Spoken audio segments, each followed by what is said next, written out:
नमस्कार, बहुत-बहुत स्वागत है आप सभी का हमारे विशेष कार्यक्रम में। मैं आप सभी के साथ हूँ कंचन। ये कार्यक्रम आज और भी विशेष होने जा रहा है क्योंकि आज हम माँ की बात करेंगे, हम उन शक्तियों की बात करेंगे जो शक्ति आपको जीवन में आगे बढ़ाने का रास्ता दिखाती है। हम बात करेंगे माँ बगलामुखी को लेकर। माँ बगलामुखी आपके जीवन में कैसे बदलाव ला रही है? माँ बगलामुखी आपके जीवन से कैसे आपके दुश्मनों को हटा रही है? आज इन सब पर बात करेंगे। तो चलिए इस कार्यक्रम को शुरू कर रही हूँ।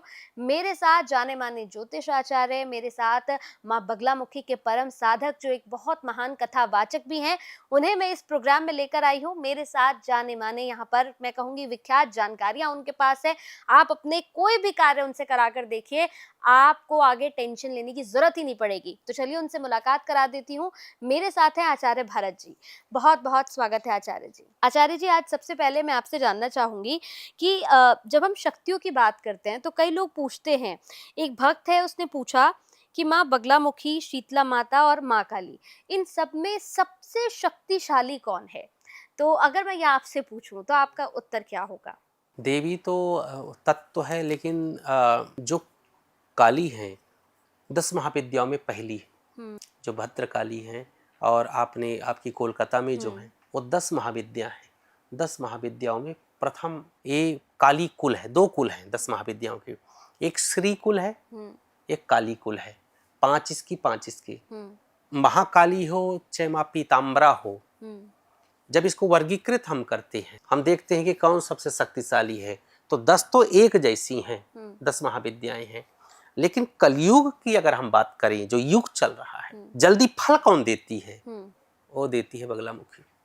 अच्छा। शक्तियां सब में बराबर हैं, ये भी 10 महाविद्याओं में प्रथम है काली।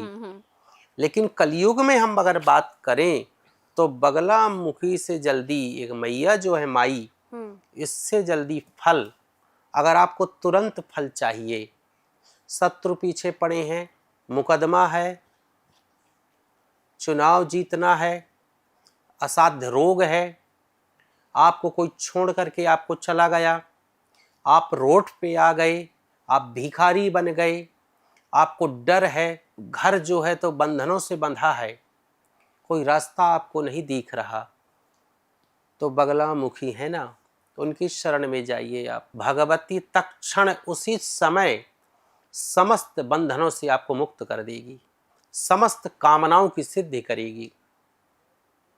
इसलिए कहते हैं जो साधक दीक्षा लेकर के तरीके से जप तप इसका करता है ना, वो जहां हाथ रखता है वो कार्य सिद्ध होता है। जो चीज वो करता है, इस कलयुग में प्रत्यक्ष देवी बगलामुखी से बढ़कर कोई नहीं है। कुछ भी आप इससे करा लो। आप बड़े भाव से, बड़े श्रद्धा से आप करिए। जुनून होना चाहिए अनुष्ठान का। कुछ चमत्कार अगर आपको देखना है इस कलयुग में, तो माता की शरण में जाकर के जप करिए, आप साधना करिए, आपको चमत्कार सब दिख जाएगा, सब कुछ दिख जाएगा। तो जिसने भी प्रश्न किया है, तो कलयुग तीनों देवियां का सम्मान है, तीनों देवियां जो हैं तो बराबर हैं, लेकिन कलयुग में माँ बगलामुखी से बढ़ करके चमत्कारिक शक्तियां अद्भुत हैं इसकी। तुरंत। बिल्कुल। आचार्य जी, नया साल आने वाला है तो ऐसे में जो लोग हमें देख रहे हैं, जो गुरु दीक्षा लेना चाहते हैं और उनका एक सवाल है कि गुरु दीक्षा से पहले क्या कुछ हमें बंद कर देना चाहिए? क्या कुछ वर्जित है और क्या कुछ ध्यान में रखना चाहिए? उनको तो ये बंद करना चाहिए सबसे पहले कि फालतू के बोलने की आदत, जो यहाँ वहाँ जो गप्पे मारते हैं, सब चीज़ें फालतू का बकवास करते हैं। दूसरा, अपने चरित्र को सुधारना चाहिए कि जहाँ वो जाते हैं। तीसरा, खान पान, ये सब चीज़ें, और आपका जो है तो इसमें स्वच्छता का विशेष स्थान माना गया है। ये 4 चीज़ें जो हैं तो उनको सुधार करनी होगी इस मार्ग में अगर आना है तो। अगर ये मार्ग वो नहीं छोड़ेंगे तो मैं उनसे प्रार्थना करता हूँ कि इस मार्ग में आगे ना बढ़े वो। अगर आप साधना के दौरान बकबक आपको करना है तो कोई मतलब नहीं रहेगा, गलत है। अगर आप लघु शंका दीर्घ शंका करके बैठ गए आसन पे आकर के, तो जाकर के आप कर ही नहीं पाओगे, विक्षिप्त स्वयं हो जाओगे, स्वच्छता नहीं होगी। ये तंत्र मार्ग है, भगवती है। अगर आप बैठ गए, लघु शंका करने गए, और पता चला कि हाथ पैर कुल्ला भी नहीं किया आपने और आकर के आप बैठ गए या सो गए तो विक्षिप्त हो गए आप। तो कुछ चीज़ों को अगर साधना मार्ग में वो करना है 3 से 4 चीज़ों का विशेष आप ध्यान रखिए और साधना में बढ़ने के पहले गुरु के समक्ष जाइए, आज्ञा आप लें और दीक्षा लें, इसके बाद साधना आप करें। इसके मंत्रों की चैंटिंग बिना गुरु दीक्षा के मत करिएगा। दुनिया कोई भी ये दुनिया वाले आपको भ्रमित करें, इस मंत्र को आप पढ़ सकते हो, माँ सबकी है, ये सब है, वो है, ऐसा है, वैसा है। बिना दीक्षा के आपको जप नहीं करना है। मेरा काम है साधक के रूप में सबको बताना, सही ज्ञान को प्रदान करना। बिल्कुल। बाकी आप लोगों की मर्जी की आप करते क्या हैं। बिना दीक्षा के इस मार्ग में प्रवेश वर्जित है। दीक्षा के बाद खूब करिए जप, कोई भी करे और इन नियमों के सहित करे, उसके हाथ में सफलता जरूर आएगी। एक और प्रश्न है, 2026 के लिए माँ बगलामुखी का कोई स्विच वर्ड है जो पूरे परिवार के लिए एक कवच बन सके महाराज श्री? कई तरह के भगवती के वर्ड हैं। अब कुछ चीजें तो गुप्त हैं, अब वो चीजें नहीं बता सकता हूँ। जैसे मंत्र के रूप में कुछ छोटे छोटे बीज मंत्र हैं भगवती के, वो मतलब बहुत अच्छा कार्य करते हैं। मेरी मजबूरी है बताना, तो अब उसको बताया कैसे जाए, लेकिन फिर भी एक याद रखिए, आप नोट कर सकते हैं आप इसे। अगर आप धन से परेशान हैं, धन से, सतनाम भगवती का सतनाम और चालीसा तो आप करते रहिए, लेकिन छोटे मंत्र है जो लक्ष्मी और बगलामुखी से बनी है। ओम श्रीम बगलामुख्यै नमः। पुनः एक बार आप सुनिएगा, ओम श्रीम बगलामुख्यै नमः। अब इससे होगा क्या, इसको आप 3 माला 300 बार या 11 माला आप जप करिए या मानसिक जप करते रहिए। इससे बगलामुखी और लक्ष्मी की दोनों की कृपा मिल जाएगी। अब मिलेगा क्या, धन मिलेगा। कहीं आप जा रहे हैं इंटरव्यू के लिए, इसको बोल दीजिएगा, ओम श्रीम बगलामुख्यै नमः। जहाँ दुकान पे बैठे हो, जैसे कई बार नहीं होता ग्राहक नहीं आते हैं, बैठ गए मन ही मन, ओम श्रीम बगलामुख्यै नमः। श्रीम लक्ष्मी का बीज है, यहाँ बगलामुखी, तो दोनों को संयुक्त हो गया। तो जो निगेटिविटी है तो बगलामुखी नमः दूर करेंगी और लक्ष्मी को आकर्षित करेंगी। यहाँ बगलामुखी के साथ लक्ष्मी का बीज लग गया तो निगेटिविटी दूर होगी और भगवती की कृपा भी आपको आएगी।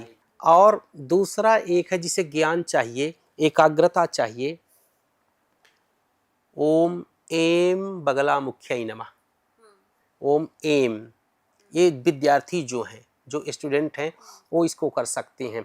इससे लक्ष्मी की कृपा तो होगी ही, विशेष जो है सरस्वती की कृपा होगी। और आप संयुक्त रूप है, बगलामुखी हो गई, सरस्वती हो गई। जब इसका आप करेंगे तो ज्ञानवान बनेंगे, एकाग्रता आपके अंदर जो है तो आएगी। ठीक है ना। और एक जो है मैंने बताया था शुरू दिन, एक स्विच वर्ड है, ओम क्लीम बगलामुख्यै नमः। इसको ज्वाइंट कर दीजिए आप।